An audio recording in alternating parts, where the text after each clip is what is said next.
Hello everyone, how are you doing? This is MD Tech here with another quick tutorial. In today's tutorial, I'm going to show you guys how to edit, or place mid-roll ads on a YouTube video. So for videos that are longer than 8 minutes long at the time of this recording, you can add additional mid-roll ads. Please keep in mind that even if you place the ads, it doesn't mean that YouTube will play the ads at every given ad break. And also keep in mind user experience. You don't want to put in too many ads that confuse the user or get them to leave the video. So with that said, we're going to go ahead and jump right into it.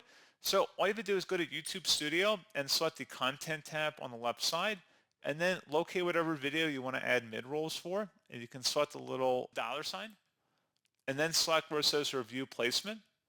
And then at this point, you can go ahead and insert your own ad breaks by just clicking inside the time scroll bar here and select Ad Break.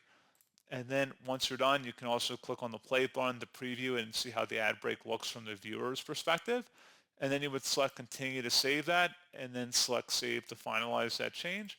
And that's all you would have to do. So pretty straightforward process, guys. And as always, thank you for watching. I do hope I was able to help you out, and I do look forward to catching you all in the next tutorial. Goodbye.